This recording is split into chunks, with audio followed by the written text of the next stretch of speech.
Saudara-saudari yang terkasih, kita jumpa lagi dalam Pelita Hati hari ini, Jumat 8 Juli 2022, hari biasa dalam Pekan Biasa yang ke-14. Bersama saya Romo Thomas Suratno SC dari Paroki Cilandak, Jakarta Selatan, mendengar dan merenungkan sabda Tuhan, yakni firman Tuhan yang tersurat dalam Injil Matius, bab atau pasal 10, ayat 16 sampai dengan ayat 23.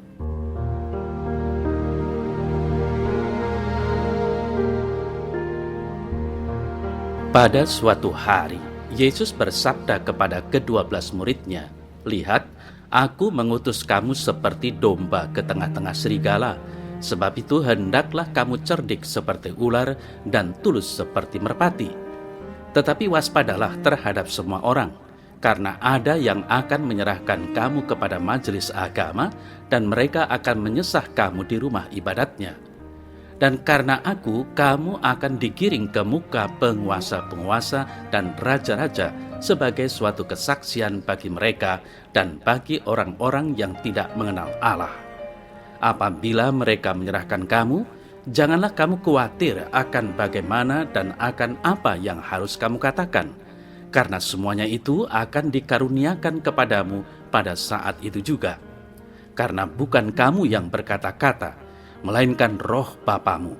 Dia yang akan berkata-kata di dalam kamu. Orang akan menyerahkan saudaranya untuk dibunuh. Demikian juga seorang ayah akan anaknya. Dan anak-anak akan memberontak terhadap orang tuanya dan akan membunuh mereka. Dan kamu akan dibenci semua orang oleh karena namaku. Tetapi orang yang bertahan sampai pada kesudahannya akan selamat. Apabila mereka menganiaya kamu dalam kota yang satu, larilah ke kota yang lain, karena aku berkata kepadamu, sesungguhnya sebelum kamu selesai mengunjungi kota-kota Israel, Anak Manusia sudah datang."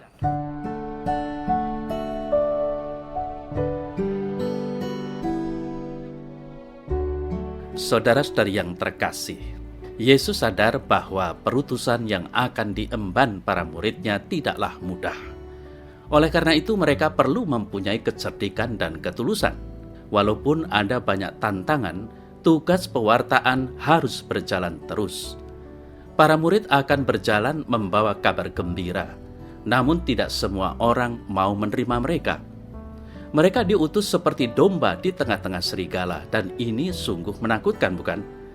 Tetapi Kristuslah yang akan mengutus mereka, dan ini sungguh membuat mereka terhibur, karena Tuhan Yesus yang mengutus mereka pasti juga akan melindungi dan meneguhkan mereka. Tetapi agar mereka tahu hal terburuk apa yang harus mereka hadapi, Ia memberitahu mereka secara khusus masalah-masalah apa yang harus mereka ketahui akan terjadi. Saudara-saudari yang terkasih, pada bagian akhir kisah tadi digambarkan bahwa orang yang bertahan sampai pada kesudahannya akan selamat. Sangatlah menghibur dalam hal ini untuk mengetahui, pertama, bahwa akan ada akhir dari segala penderitaan ini. Penderitaan bisa saja berlangsung lama, namun tidak akan terus ada untuk selamanya. Kedua, bahwa walaupun berbagai kesukaran itu terus berdatangan, kita bisa menanggungnya. Seperti halnya masalah-masalah itu tidak akan ada untuk selamanya, demikian pula masalah-masalah itu bukan tidak tertahankan. Kita bisa menanggungnya sampai pada kesudahan, karena kita akan ditopang di atas kesukaran itu oleh Tuhan sendiri. Allah akan memberi kita kekuatan yang dibutuhkan. Lalu yang ketiga, keselamatan merupakan upah kekal bagi mereka yang bertahan sampai pada kesudahannya. Saudara-saudari yang terkasih, iman akan mahkota kemuliaan telah menjadi penghibur dan kekuatan bagi orang-orang kudus yang menderita di segala zaman. Ini bukan hanya suatu dorongan bagi kita untuk bertahan, melainkan juga suatu ajakan agar kita bertahan sampai pada kesudahannya. Orang yang hanya bertahan sebentar saja dan dalam masa pencobaan menjadi murtad sudah berjuang dengan sia-sia dan juga akan kehilangan segala sesuatu yang telah mereka capai. Hanya orang yang bertahan sampai akhir sajalah yang pasti akan mendapat imbalan, dan hanya mereka saja. Setialah sampai mati, maka akan kita dapatkan mahkota kehidupan. Maka, saudara-saudara yang terkasih, di zaman ini pun pesan Yesus yaitu, pertama, kita harus menjadi cerdik, yakni cermat dalam melihat kebutuhan dan perkembangan zaman, sehingga tidak terseret oleh tawaran dunia. Lalu, kedua, tulus, yakni menunjukkan sikap hati yang tanpa pamrih dalam mewartakan dan tidak mencari keuntungan bagi diri sendiri. Kedua sikap ini memang sangat relevan dengan kondisi saat ini, namun tidak selalu mudah untuk diwujudkan. Ada banyak godaan dan tawaran yang membuat kita bisa melalaikan tugas utama kita. Maka diperlukan komitmen dan ketegasan sikap dalam mewartakan kabar gembira.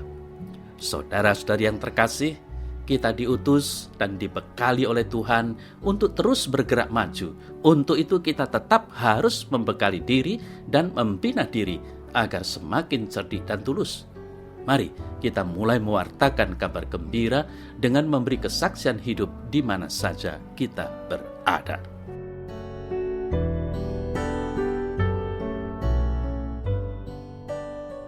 Dalam nama Bapa dan Putra dan Roh Kudus. Amin.